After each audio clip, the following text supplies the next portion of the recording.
कोई अन्य गुणनखंड नहीं। प्लीज इतना हमने मान लिया। तो अगर कड़ी में देखो क्या एक परिमेय संख्या जिसे पी बटा क्यू के रूप में लिख लिया हमने, और ये मान लिया कि जहां पी और क्यू क्या है, सभाज्य पूर्णांक है, अर्थात एक के अतिरिक्त उनका कोई अन्य गुणनखंड नहीं है।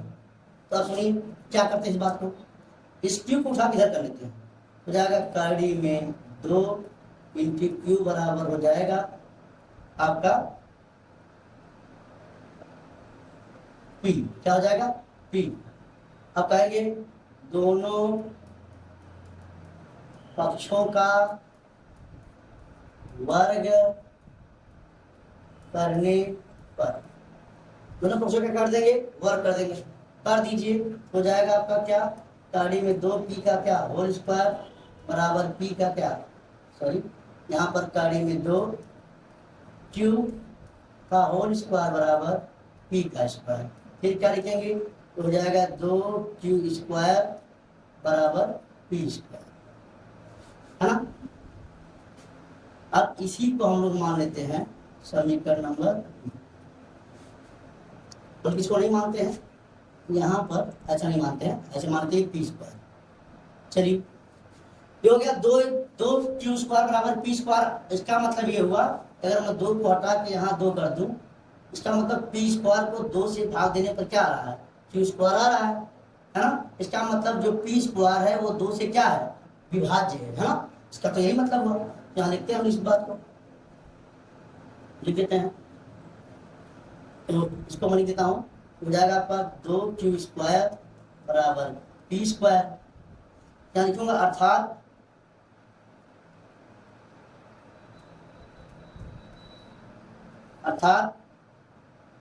2 पी स्क्वायर को विभाजित करता है ना। अर्थात जो 2 है वो पी स्क्वायर को विभाजित करता है, और 2 एक अभाज्य संख्या आप जानते हैं, 2 एक कैसी संख्या है, अभाज्य संख्या आप भी जानते हैं। और मैंने कहा था कि मान लेते हैं, अगर अभी मैंने परिमेय पिछली क्लास में आपको पढ़ाया था कि अगर कोई मान लेते हैं कोई अभाज्य संख्या पी है और वो ए स्क्वायर को विभाजित कर रही है, तो पक्का है कि जो पी है वो ए को भी डिवाइड करेगा।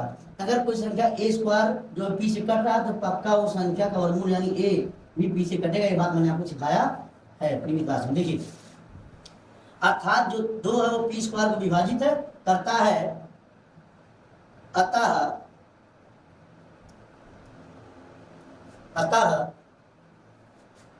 2 पी को भी विभाजित करेगा, है ना। अर्थात 2 पी को विभाजित करेगा, बस इतनी बात हो गई। अर्थात जो 2 है वो पी स्क्वायर को विभाजित करता है, अतः 2 जो है वो पी को विभाजित करेगा। इसको हम मान लेते हैं समीकरण नंबर 2, बल्कि समीकरण नंबर 1 मान लेते हैं। समीकरण नंबर 1। अब आप बताइए, अगर 2 पी को विभाजित करेगा इसका क्या मतलब हुआ, यहां से बात को समझते हैं। 2 पी को विभाजित कर रहा है, 2 पी स्क्वायर को विभाजित करता है, तो पक्का है कि 2 पी को विभाजित करेगा। और मान लेते हैं यदि यहां सीखते हैं, अगर 2 पी को विभाजित करता है यानी पी बटा 2 करने पर जब पी को 2 से भाग देंगे तो कोई ना कोई क्या आ जाएगा, पूर्णांक आ जाएगा। और मैं मान लेता हूँ पूर्णांक क्या है, नियम आता है। इसका मतलब ये हुआ जो पी बराबर क्या आ जाएगा, 2m आएगा ना। तो इसको मैं मान लेता हूँ समीकरण नंबर 1 और इसको मान लेता हूँ समीकरण नंबर 2। ये चीज ये 1 है और ये 2। तो बस क्या होता है, अगर पी को 2 से डिवाइड करें, पी 2 को डिवाइड करेंगे, कुछ ना कुछ पूर्णांक आएगा, मान लिया वो m है, तो पी का मान आएगा 2m। तो कहेंगे अब यहाँ लिखेंगे पी का मान समीकरण 1 में रखने पर चलिए रख दीजिए पी का मान। तो समीकरण एक कहाँ है बताइए? कहीं समीकरण एक है 2q² बराबर पी स्क्वायर, यही समीकरण नंबर एक है। यहाँ रख दीजिए, हो जाएगा 2q² बराबर पी की जगह रखेंगे 2m स्क्वायर हो जाएगा, तो यहाँ लिख देंगे हम लोग 2q² बराबर हो जाएगा 4m स्क्वायर। यहाँ से काट दीजिए, 2 दूनी 4 हो जाएगा q² बराबर 2m स्क्वायर। तो q² बराबर 2m स्क्वायर हो जाएगा। इसका मतलब दो अगर मैं इसके नीचे कर दूं, अगर 2 को इसके नीचे कर दूंगा, इसका मतलब q² में 2 से भाग देने पर m स्क्वायर आ रहा है ना। देखेंगे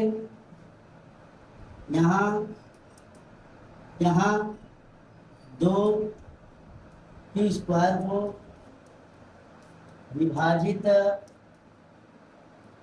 कर रहा है, अतः 2 अगर q² को डिवाइड कर रहा है तो q को भी डिवाइड करेगा, अतः 2q को भी विभाजित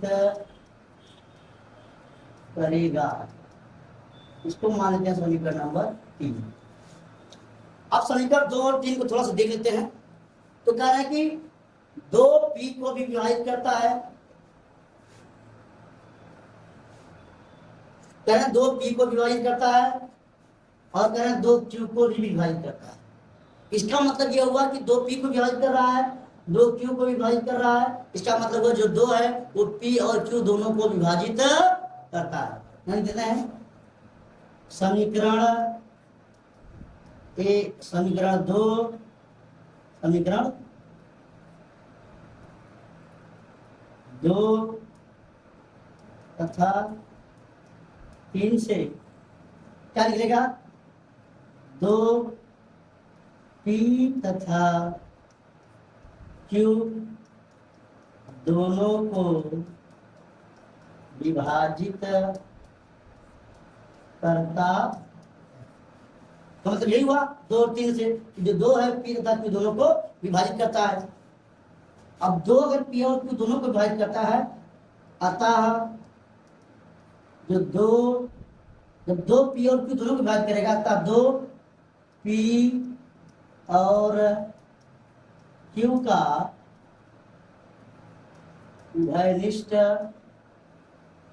उभयनिष्ठ गुणनखंड है।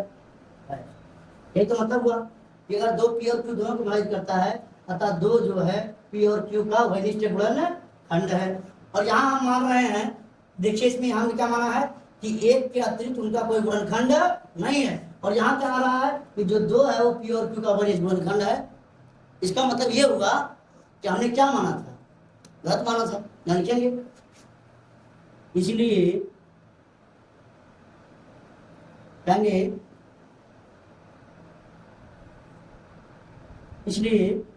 यह विरोधाभास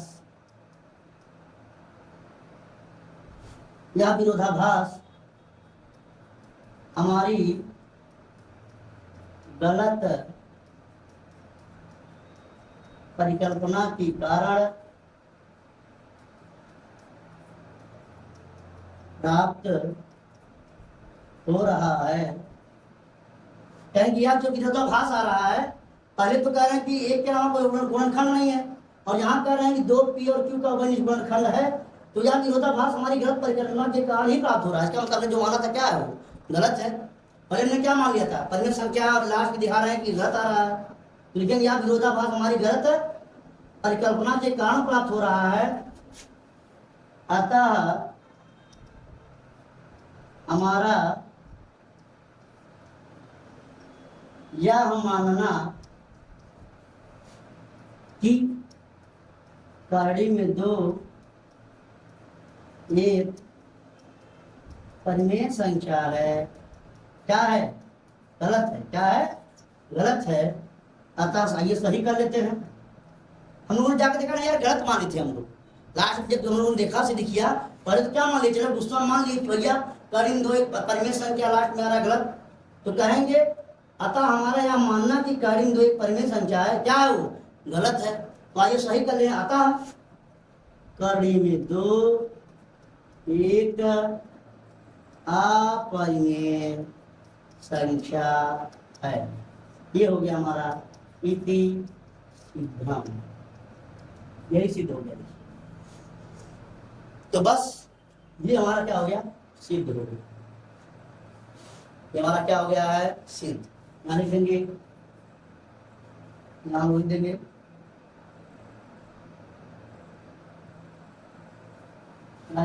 हाँ, गलत थी कि कड़ी में 5, क्या गलत थी कि कड़ी में 5 एक परिमेय संख्या है। अतः आइए अपनी गलती सुधार लेते हैं।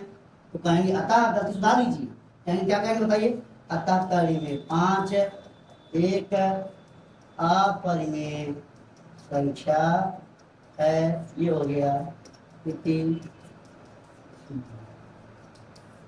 ये हो गया आपका। इस तरीके से हमने प्रश्नावली 1.3 का या 1.2 का हमने क्वेश्चन नंबर फर्स्ट कंप्लीट कर लिया है। तो आइए यहीं लगे हाथ मैं आपके सामने, ये उम्मीद करते पूरी बात समझ में आ गई। एक बार वीडियो को पास करके पूरा क्वेश्चन को कॉपी कर लीजिए, तो फिर मैं आगे बढ़ता हूँ। तो चलिए, उम्मीद है कि आप लोग वीडियो को पास करके इस क्वेश्चन को नोट डाउन किए होंगे, और यही मैं आपके सामने लेके उपस्थित हो रहा हूँ। क्वेश्चन नंबर सेकेंड, किसका सेकेंड, तो इसी क्वेश्चन का सेकेंड। चलिए ले लेते हैं क्वेश्चन नंबर सेकेंड।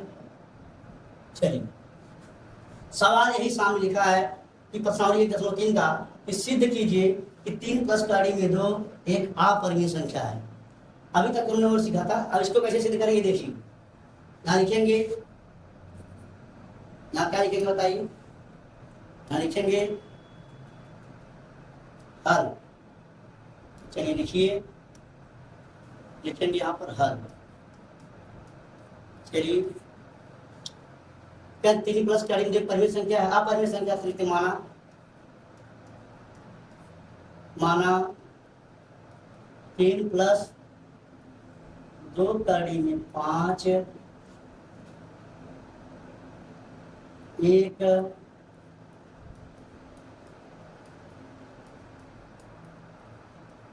क्या है, परिमेय संख्या है। अतः अगर ये परिमेय संख्या है, अतः 3 प्लस 2√5 बराबर P/Q, जहां Q 0 बराबर नहीं। तो अब क्या कहेंगे बताइए, इसको ऐसे लिख सकते हैं, कहेंगे 2 कड़ी में 5 बराबर P/Q -3।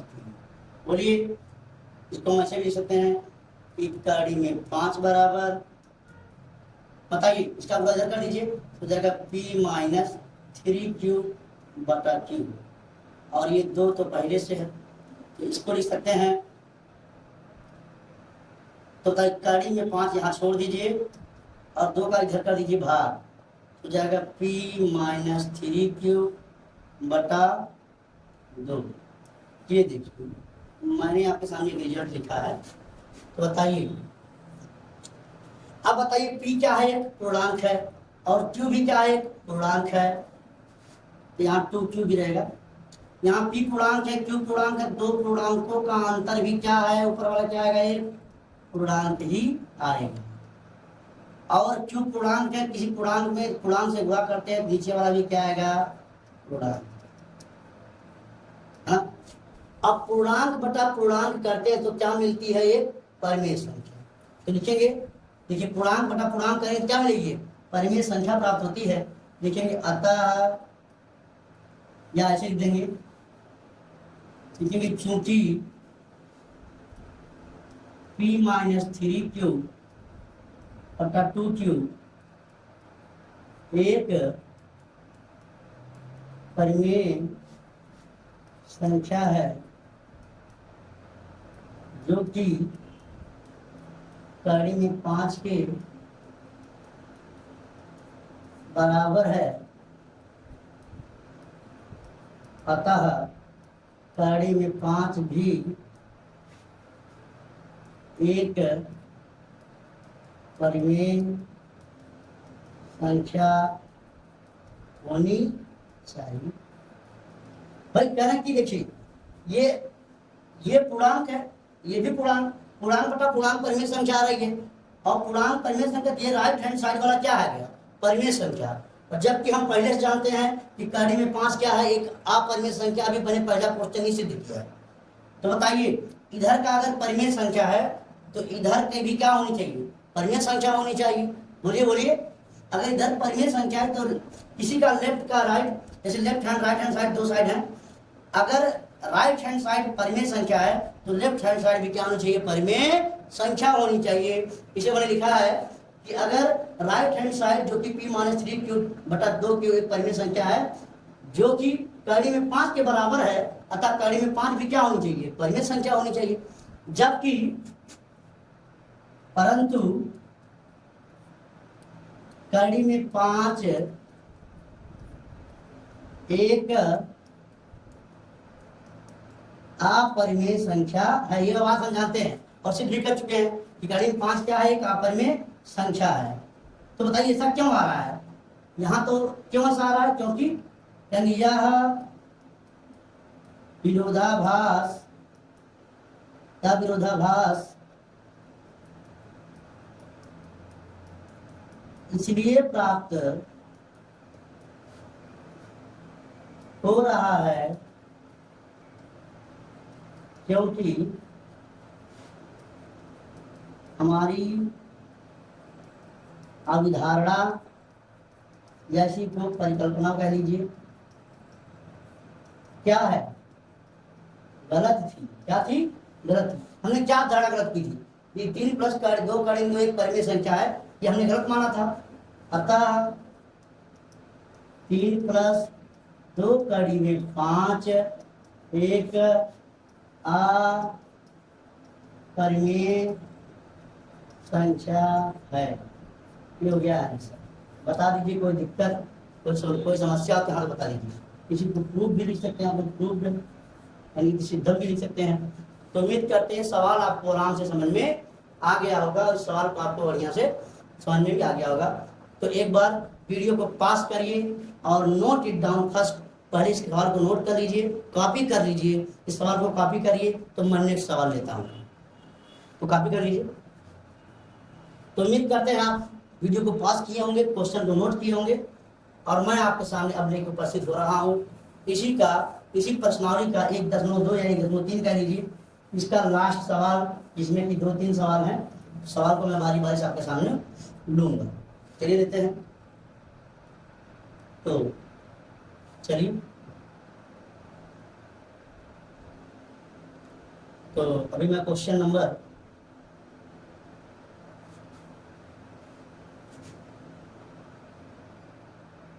क्वेश्चन नंबर 3 की तरफ हम आगे बढ़ेंगे।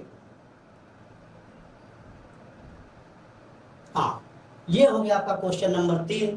तो कह रहे हैं सिद्ध कीजिए कि निम्नलिखित संख्याएं अपरिमेय संख्याएं हैं। सवाल एक ही है लेकिन उसके 3 भाग हैं। कितने भाग हैं भैया, 3 भाग। सवाल एक लेकिन कितने भाग, 3। एक सवाल को हम आराम से बढ़िया से कर करके सॉल्व करेंगे। चलिए मैं लेता हूँ क्वेश्चन नंबर फर्स्ट। लिखेंगे, यहाँ पर लिखना ही पड़ेगा, मुझे लिखना ही पड़ेगा हल या सॉल्यूशन नंबर फर्स्ट। कौन सा ले रहे हैं, पहला सवाल। कहेंगे माना 1/2 में 2 एक परिमेय संख्या है। मान लिया एक परिमेय संख्या है, अतः 1/2 में 2 बराबर p/q। थोड़ा सा परिमेयकरण कर लीजिए। तो 1/2 में 2 तो पहले से है, कड़ी में 2 से ऊपर गुणा, कड़ी में 2 से नीचे गुणा, बराबर p/q। चलिए परिमेयकरण इसलिए करते हैं कि हर में कड़ी को नहीं रखते, ऊपर ले जाते हैं। तो 1 का गुणा कड़ी में 2 होगा तो कड़ी में 2 हो जाएगा, नीचे हो जाएगा 2 बराबर हो जाएगा P बटा Q, है ना। तो करनी में 2 बराबर आ जाएगा 2P बटा Q। क्यों? क्योंकि 2 भाग में उधर गया तो गुणा है। बस अब यहाँ लिखेंगे, बताओ 2P क्या है? पूर्णांक। ये बात आई है, बताओ 2P क्या है? पूर्णांक। Q भी क्या है? एक पूर्णांक। और पूर्णांक का बटा पूर्णांक क्या है? परिमेय संख्या। लिखेंगे अतः, यहीं पर लिख देता हूं, अतः 2P बटा Q एक परिमेय संख्या है, अतः कड़ी 2 को भी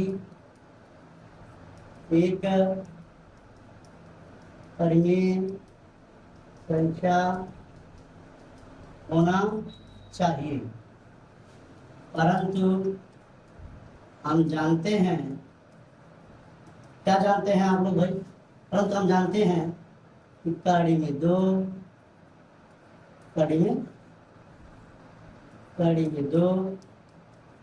एक इति सिद्धम, यानी ये सिद्ध हो गया भाई साहब। तो ऐसा ही आपको इस सवाल को लगाना है और ऐसे ही आपको लगाना है। तो ऐसे ही जैसे मैंने आपको कड़ी में 2 एक अपरिमेय संख्या है, इसको सिद्ध किया है, ऐसे ही आपको ढेर सारे सवाल बन सकते हैं कि कड़ी में 5 भी बन सकता है, कड़ी में 2 भी बन सकता है, कड़ी में 7 भी बन सकता है। तो ऐसे ही हम सवाल लगाएंगे और हर बार यूपी बोर्ड के अंदर ये सवाल 3-4 नंबर का पूछता है और पूछता ही रहेगा। इसलिए इस क्वेश्चन को आराम से ऐसे ही आपको तैयार करना, ऐसे ही बोर्ड में लिखना है।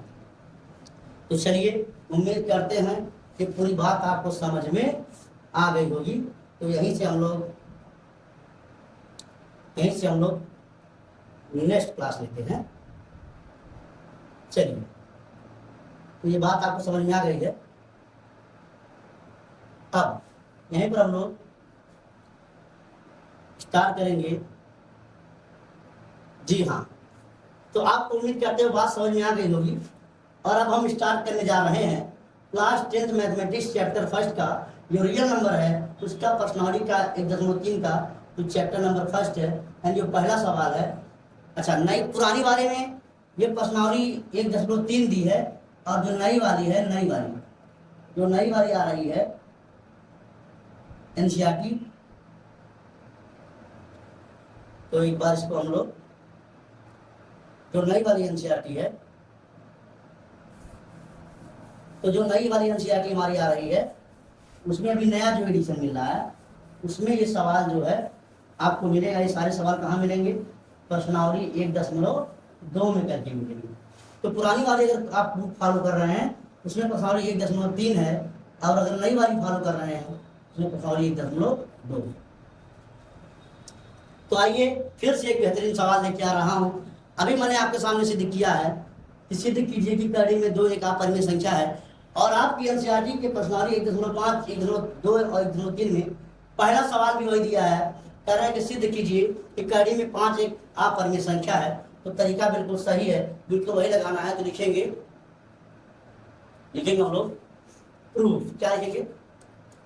बात को प्रूफ लिखेंगे हम लोग। कैसे लिखेंगे? देखिए, लिखेंगे प्रूफ। तो बल्कि आप चाहे सोल्यूशन भी लिख सकते हैं, कोई दिक्कत नहीं है। देखिए, पहले क्या मानेंगे? कहेंगे पहले तो यही मानेंगे कि माना करणी में 5 एक परिमेय संख्या है, अतः कड़ी में 5 को लिख सकते हैं P बटा Q, जहां P तथा Q सह अभाज्य पूर्णांक हैं तथा एक के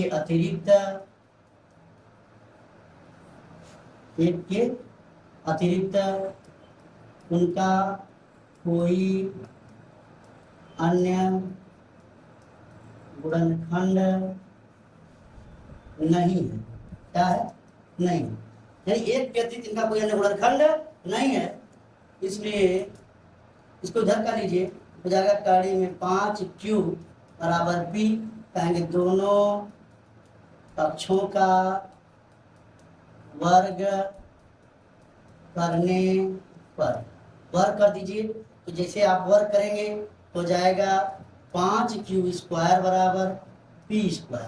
अगर 5 को यहाँ कर देंगे तो p² में 5 से भाग देने पर q² आ रहा है, लिखूंगा। अर्थात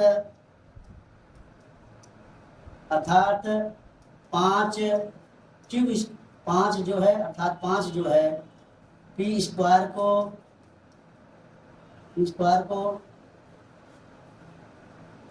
5 जो है p² को विभाजित करता है, यहाँ लिखते हैं। अतः 5 p को भी विभाजित करेगा। तो हो गया समीकरण नंबर, यहाँ समीकरण नंबर 1 है और ये हो गया आपका समीकरण नंबर 2। क्या हो गया समीकरण नंबर 2 हो गया। लिखेंगे अगर 5p को विभाजित करता है, इसका मतलब सीखता हूँ 5 को p में 5 से भाग देने पर कोई ना कोई इंटीजर आएगा और मान लेते हैं यम आएगा। क्या आएगा? यम। तो p बराबर हो जाएगा 5m। कहेंगे p का मान समीकरण 1 में रखने पर, तो p का मान समीकरण 1 में देखिए कहाँ है p का मान, यहाँ है। तो p का मान रखना समीकरण 1 में। समीकरण 1 क्या है बताइए?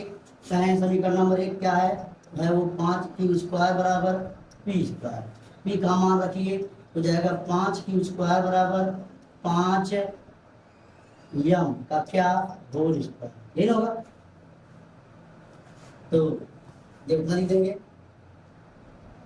तो अब यही इसी को हम लोग नेक्स्ट स्लाइड में लेते हैं। तो कहाँ से लिया था हम लोगों ने?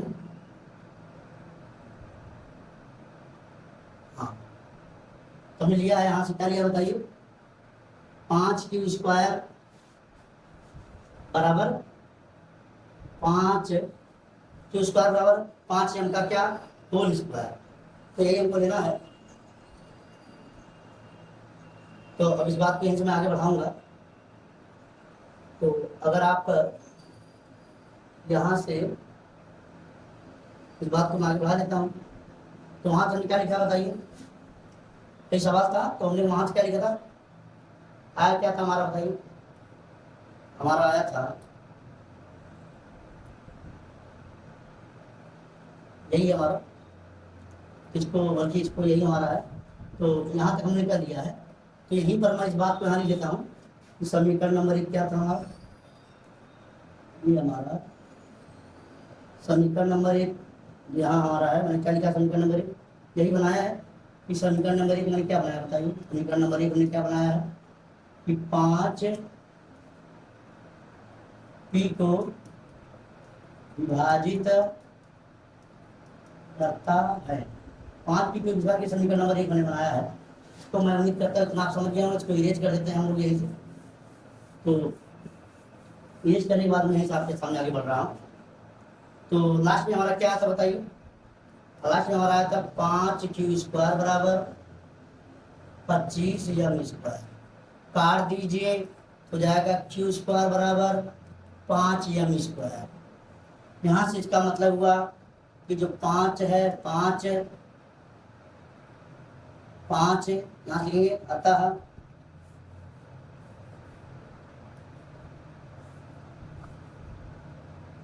q² बराबर 5m² के बाद हम लोग क्या लिखेंगे? अतः नाच क्या लेना? अतः 5q² को विभाजित करता है। अतः लिखेंगे इसलिए 5q को भी विभाजित करेगा। ये समीकरण नंबर 3 और ये हमारा था समीकरण नंबर 2।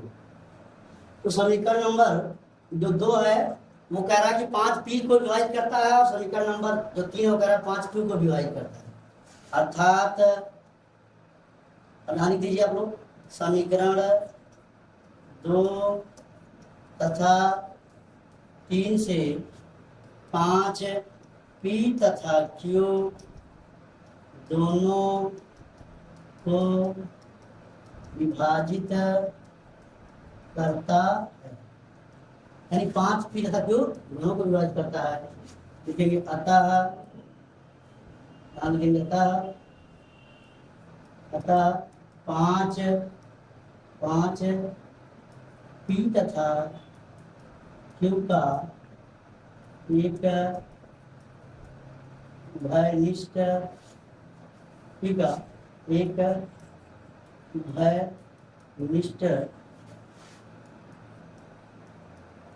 गुणनखंड है ना, 5 पी का। और यहाँ हम क्या देख रहे हैं, शुरुआत में क्या माना था कि 5 पी और क्यू कैसी संख्याएं, पूर्णांक तो है लेकिन सहाभाज्य संख्याएं हैं, और सहाभाज्य संख्याएं हैं इसका मतलब एक के अलावा कोई गुणनखंड नहीं है।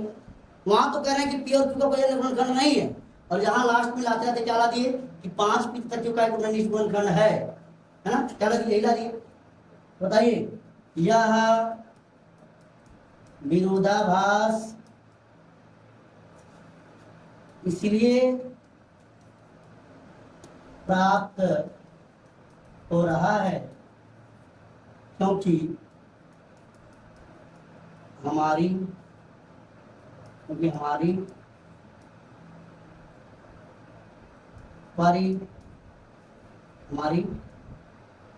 इसलिए प्राप्त हो रहा है क्योंकि हमारी परिकल्पना एक अपरिमेय संख्या है। कहेंगे यह विरोधाभास हमारी गलत कल्पना के कारण, हमारी गलत परिकल्पना के कारण प्राप्त हुआ है, और हमने क्या गलत माना था, ये परिमेय संख्या है। अतः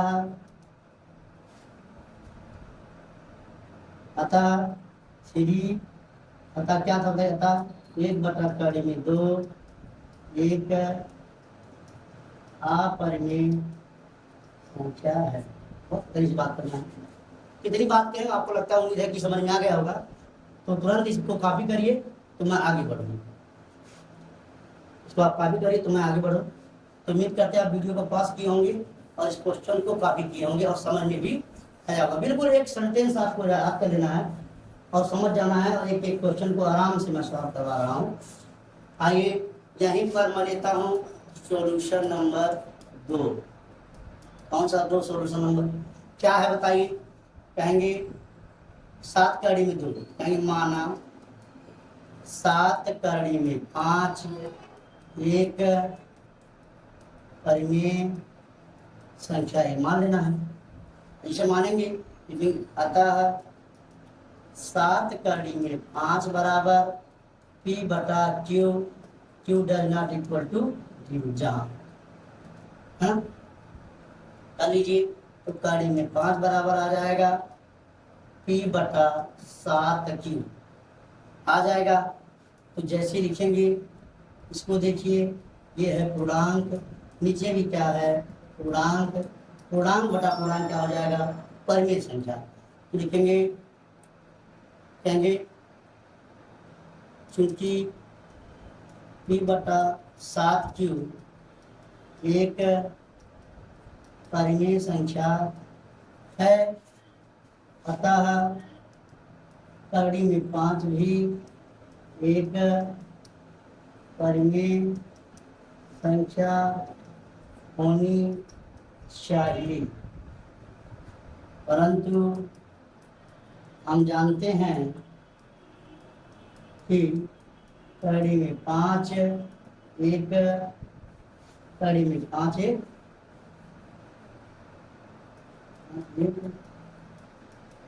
अपरिमेय संख्या है, कहेंगे यह अपरिमेय संख्या है, कहेंगे यह विरोधाभास, यह विरोधाभास हमारी गलत परिकल्पना के कारण प्राप्त हुआ है, अतः हमारा यह मानना कि 7/5 एक परिमेय संख्या है गलत है। क्या है? गलत है। अतः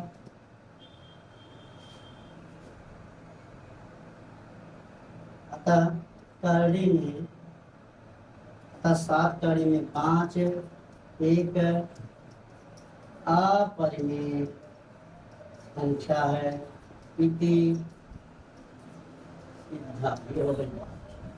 बस उम्मीद करते हैं सवाल भी आपको समझ में आया होगा और बढ़िया से यही बात मैं बार बार लिख रहा हूँ, इसको आप 2-3 बार करेंगे तो आपको याद हो जाएगा और बोर्ड में लिखने में कोई प्रॉब्लम नहीं होगी। बात को आप कॉपी करिए, जैसे आप कॉपी करिए वीडियो को पास करके नोट करिए और मैं आपके सामने स्लाइड का सबसे लास्ट क्वेश्चन लेता हूँ और जैसे ही लास्ट क्वेश्चन मैं ख़त्म करूँगा उसी के साथ ये जो पहला चैप्टर है जिसको हम लोग कह रहे हैं रियल नंबर, यहाँ से एक सवाल बिल्कुल बनता ही बनता है, वो चैप्टर आपका समाप्त हो जाएगा और नेक्स्ट दिन मैं आपसे मुलाकात करूंगा एक नए चैप्टर के साथ जो कि है बहुपद। उस बहुपद वाले चैप्टर में आपसे डिटेल में बात करूंगा, लेकिन उससे पहले इस एक्सरसाइज का, इस प्रश्नावली का, इस चैप्टर का सबसे लास्ट क्वेश्चन लिखते हैं। Question number 3, solution number 3। क्या सोल्यूशन है? लिखेंगे माना 6 प्लस करड़ी में 2 1 कैसी संख्या भैया? परिमेय संख्या है, इसलिए 6 प्लस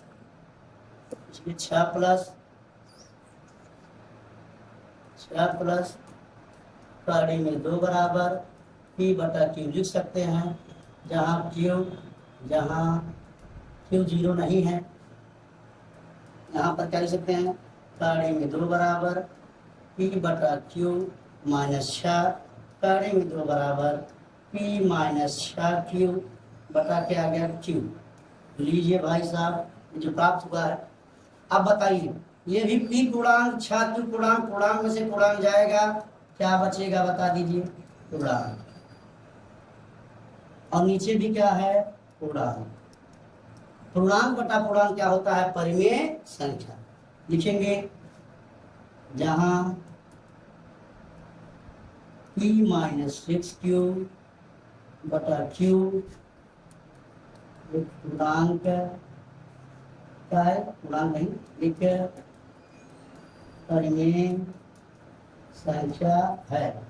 क्या एक परिमेय संख्या है? जो कि करड़ी में 2 के बराबर है, अतः करड़ी में 2 भी एक परिमेय संख्या होनी चाहिए, परंतु हम जानते हैं कि करड़ी में 2 अपरिमेय संख्या है। बताइए इधर का परिमेय इधर का अपरिमेय बराबर है? पॉसिबल है? नहीं पॉसिबल है। तो क्या लिखेंगे? पॉसिबल नहीं है। कहेंगे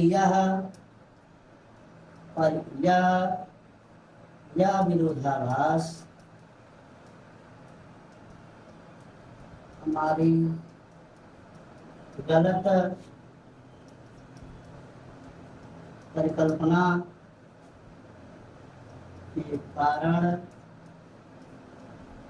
प्राप्त हुआ है, अतः हमारा यह मानना कि 6 प्लस गाड़ी में 2, क्या मानना, तो हमारे यहाँ मानना कि 6 प्लस गाड़ी में 2 एक परिमेय संख्या है, गलत है, क्या है, क्या है, गलत है। अतः 6 प्लस गाड़ी में 2 एक क्या है भाई, एक अपरिमेय क्या है, क्योंकि तो लीजिए भाई साहब, ये मैंने आपके सामने प्रश्नावली 1.3 और नई एडिशन में 1.2 हमने रखा है, और वो क्वेश्चन मैंने आपके सामने पूरा सॉल्व कर दिया है। यहीं से हो गई प्रश्नावली 1.2 और प्रश्नावली 1.3 जो पुरानी किताब के हिसाब से है पूरी समाप्त हो चुकी है। इसलिए अब हम लोग इस चैप्टर पे यही समाप्त हो चुका है। तो आइए, तो ये मैंने आपके सामने सारे क्वेश्चन ले लिए हैं। तो चैप्टर फर्स्ट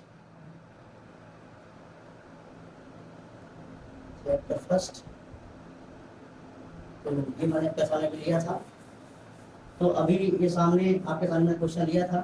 तो चैप्टर फर्स्ट जो था आपका, जो क्या था बताइए, यानी चैप्टर फर्स्ट क्लास 10th का क्या हो गया, क्या हो गया बताइए, द इंड हो गया। क्या हो गया है, class 10th chapter first class 10th the end हो गया। क्या हो गया, इंड समाप्त हो गया। जो था क्या, रियल नंबर, वास्तविक संख्या। जो वास्तविक संख्या चैप्टर था अभी वो क्या हो गया आपका, समाप्त हो चुका है। तो नेक्स्ट टॉपिक में जो चैप्टर नंबर 2 है, जो कि है पॉलीनोमियल, जिसको हम लोग कहते हैं बहुपद, उसको हम लोग स्टार्ट करेंगे। तब तक के लिए, जब तक कि हमारी नेक्स्ट मुलाकात नहीं होती है, तब तक के लिए बहुत बहुत शुक्रिया, बहुत बहुत धन्यवाद हमारे से जुड़ने के लिए। और जब तक हमारी नेक्स्ट मुलाकात नहीं होती है, तब तक स्वस्थ रहिए, मस्त रहिए, जबरदस्त रहिए। बहुत बहुत धन्यवाद, बहुत बहुत शुक्रिया।